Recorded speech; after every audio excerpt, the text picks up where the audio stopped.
Hi guys, VST here with Tech.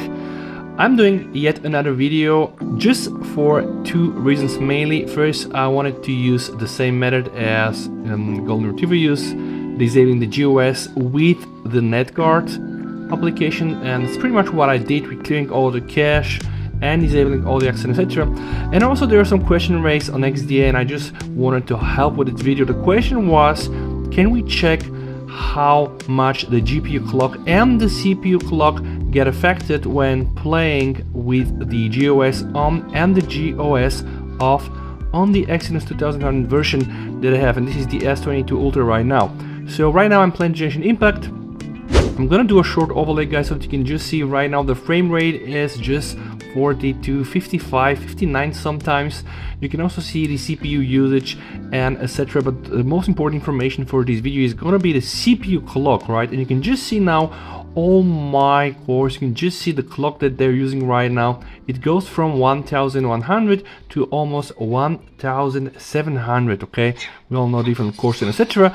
And also the most important information, guys, and the reason for me doing this video is to answer this question: GPU clock, right? A lot of peeps were wondering, okay, what happens? So, right, see guys, when I am not having a very intensive scene, graphically intensive scene, the GPU clock fluctuates between 404 and 500 and something. Let me just try to engage now with a combat, right?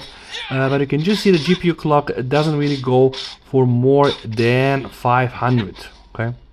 Later on, I'm going to enable the GOS and the game booster and everything, and we're gonna see really the information that we're gonna be getting. So now, just to do a recap, frame rate with the GOS right now with this method is not so bad. It is 40 something, right?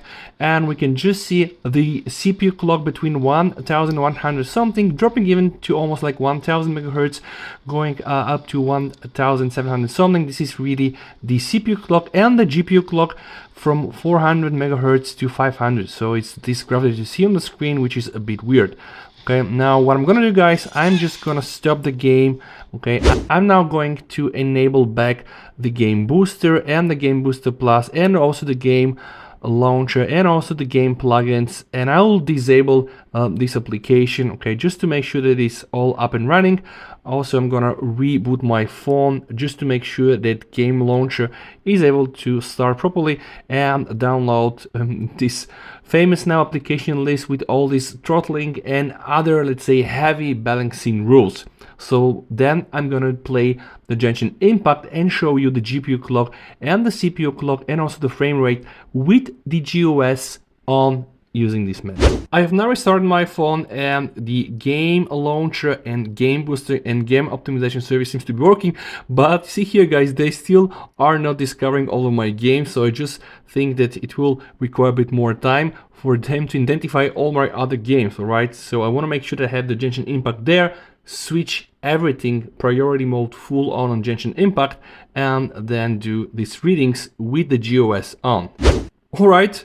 As I was thinking, guys, waiting just for a few minutes, yeah, all these data now being downloaded, and of course now the game launcher will of course have most of my games, right? So I think this is really a good example to show you guys. It really downloads data from the internet, of course, all these nice and fancy rules, or not so nice and not so fancy rules. Okay, let me just hook up and let's do the test with playing the Genshin Impact on the S22 Ultra Exynos 2200 with the game optimization service on.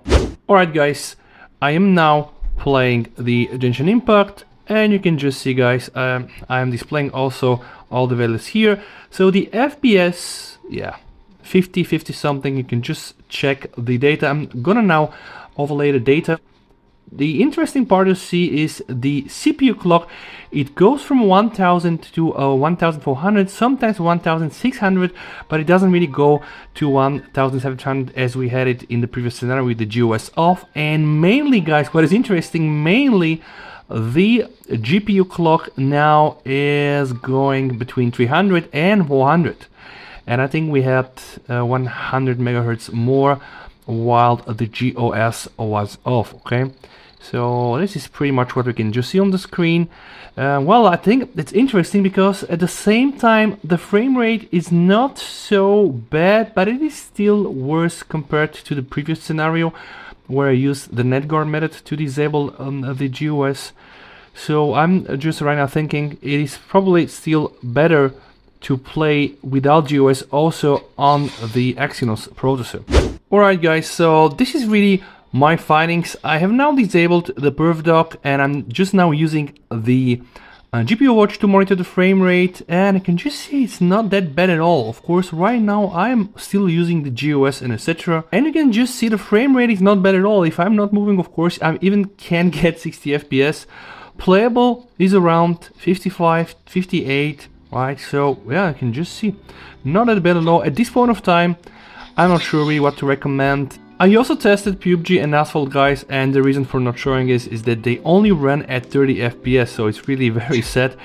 I guess that the app makers will update them, right? And then at some point you're gonna get something really playable, right? Now you can just see frame rate dropping to 40 something.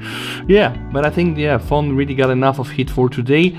This has been the findings, guys. So the main takeaway is that still without GOS, it's in the GPU can reach higher clocks with about like 100, 110 megahertz. CPU clock was most of the time the same, but it's still running like 200 megahertz slower. I guess when the phone feels the heat, it will just kind of try to limit this. Thank you for watching, guys. Stay safe, EST, over and bye.